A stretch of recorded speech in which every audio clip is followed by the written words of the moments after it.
আসসালামু আলাইকুম, Sabina health and tasty food কিচেনে সকলকে স্বাগত জানাই। আজ আমি ডোনাট কীভাবে রেসিপি নিয়ে এসেছি। এটা একটা টার্কিশ ডিশ, যেটা আমি আজকে বাড়িতে বানিয়ে দেখাচ্ছি। এখানে আমি 250 গ্রাম কিমা নিয়েছি, মাটন কিমা। ভালো করে ধুয়ে নিয়ে তারপরে চপ করেছিলাম। এটা আমি মিক্সার গ্রাইন্ডারে নিয়ে নিচ্ছি। চপ করার আগেই কিন্তু ধুয়ে নিতে হবে। আর দিচ্ছি পেঁয়াজের পেস্ট, একটা মিডিয়াম সাইজের পেঁয়াজ, সেটার পেস্ট বানিয়ে নিয়েছি, সেটা দিয়ে দিলাম। আর টক দই দিচ্ছি 50 গ্রাম, সামান্য লবণ,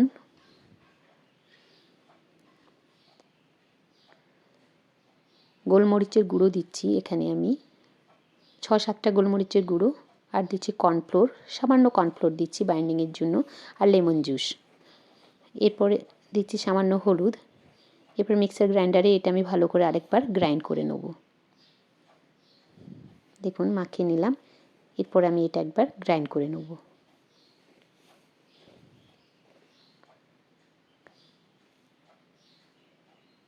হয়ে গেছে গ্রাইন্ড করা। এরপর আমি একটি মিক্সিং বোলে এটা নিয়ে নিচ্ছি। এখানে আমি 1 চামচ আদা রসুনের পেস্টও দিয়েছি। 1 চামচ আদা রসুনের পেস্ট অবশ্যই দেবেন।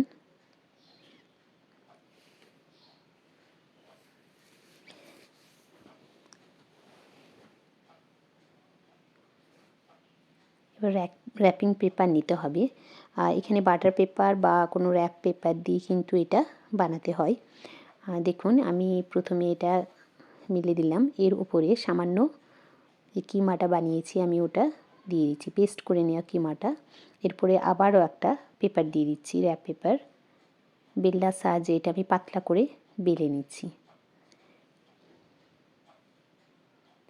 এগুলো সচরাচর রেস্টুরেন্টে আমরা খেয়ে থাকি, কিন্তু বাড়িতে বানানো খুবই সহজ। তাই ভাবলাম আপনাদের সাথে এই রেসিপিটা আমি শেয়ার করি। কারণ এটা আমি বাড়িতে শীতকালে এতে অনেকবারই বানিয়েছি, খেতে খুবই ভালো হয়েছিল। এই জন্য আপনাদের কাছে এই ভিডিওটা আমি দেখাচ্ছি। দেখুন ঠিক এইভাবে এটাকে ফোল্ড করে নিতে হবে। এভাবে আমি সমস্ত কিমাটাকে এরকম র্যাপ করে করে ফোল্ড করে নেব। একটা সাইডে রেখে দিচ্ছি।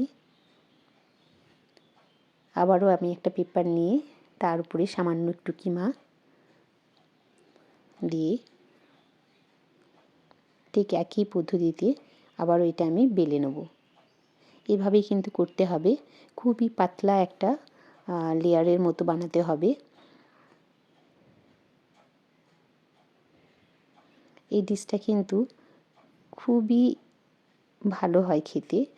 আর এগুলো বাড়িতে অনেকে মনে করে এটা বানানো অসম্ভব, কিন্তু না, খুব সহজেই বাড়িতে বানানো যায়। দেখুন মাত্র কয়েকটা উপকরণে কিন্তু এটা আমি বাড়িতে বানিয়েছি। আর এটা খেতে কিন্তু ভীষণই টেস্টি। তাই আমার দর্শক বন্ধুদের কাছে অনুরোধ রইল, আমার এই রেসিপিগুলো দেখে অবশ্যই আপনারা বানাবেন আর আমার কমেন্ট বক্সে জানাবেন কীরকম হয়েছে। এরপর আমি ছোট করে পিস করে নিচ্ছি, কারণ কড়াইতে এত বড় কিমাটা ধরবে না, ওই জন্য আমি ছোটো ছোটো করে কাঁচির সাহায্যে পিস করে নিচ্ছি। এরপর আমি গ্যাসের কাছে চলে এসেছি, একটা কড়াই গরম করে নিয়েছি। কড়াইটা কিন্তু মিডিয়াম ফ্লেমে রাখতে হবে। সামান্য বাটার দিয়ে গ্রিস করে দিচ্ছি দেখুন। এরপরে যে কিমার লেয়ারগুলো আমি বানিয়েছি এগুলো সামান্য বাটারের উপরে দিয়ে এটাকে বেক করে নেব। এবার ঢাকনা দিয়ে আমি 15 মিনিটের মতো এগুলোকে বেক করে নিচ্ছি। দেখুন 15 মিনিট হয়ে গেছে। এরপর আমি খুলে দেখছি কীরকম হয়েছে। আমি এর পর্যায়ে একবার উল্টে দিয়েছিলাম, তো দেখুন কত সুন্দর হয়েছে। এইভাবে আমি সমস্তগুলোই বানিয়ে নিয়েছি, আমি পুরোটা দেখাচ্ছি না, আপনারা এইগুলো একে একে বানিয়ে নেবেন।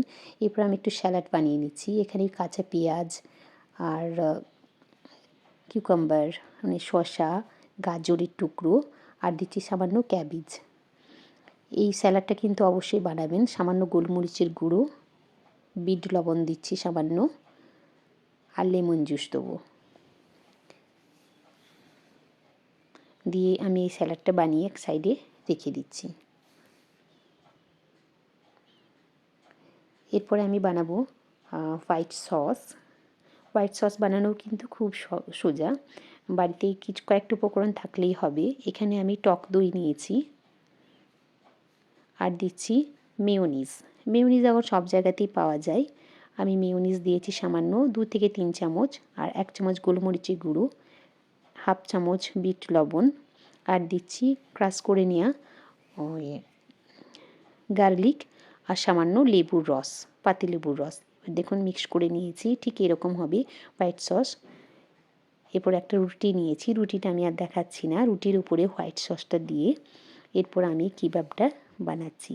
এই হোয়াইট সস দিয়ে কিবাবটা বানালে কিন্তু খুবই টেস্টি হয়। আমরা ভাবি হয়তো হোয়াইট সস আমরা খেতে পারবো না, কিন্তু হোয়াইট সস দিয়ে এরকম কিবাব খেতে অসম্ভব টেস্টি হয়। সামান্য স্যালাড দিয়ে দিলাম ওপরে। এরপরে আমি কিবাব যেগুলো বানিয়েছি সেগুলো দেখুন উপরে দিয়ে দিচ্ছি।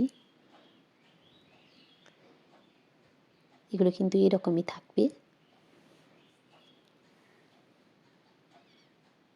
শীতকালে এই ডিশটা কিন্তু অসম্ভব ভালো হয়। আর এরকম ডিশ আমাদের বাড়িতে আমি মাঝে মাঝে রাত্রিবেলায় বানিয়ে থাকি শীতের দিনে।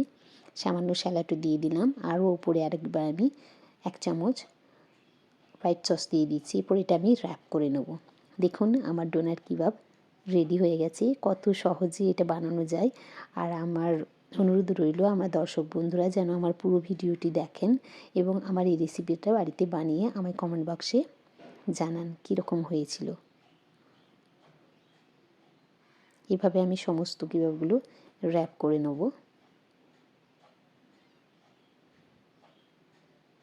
এবার আপনাদের একটা কেটে দেখাচ্ছি ভেতরটা কীরকম হয়।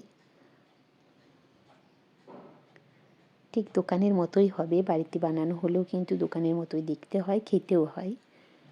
দেখুন কত সুন্দর হয়েছে। আশা করছি আপনাদের ভিডিওটা ভালো লেগেছে। ভিডিওটা যদি ভালো লেগে থাকে ভিডিওতে লাইক দিবেন, ভিডিওটা বেশি বেশি শেয়ার করবেন।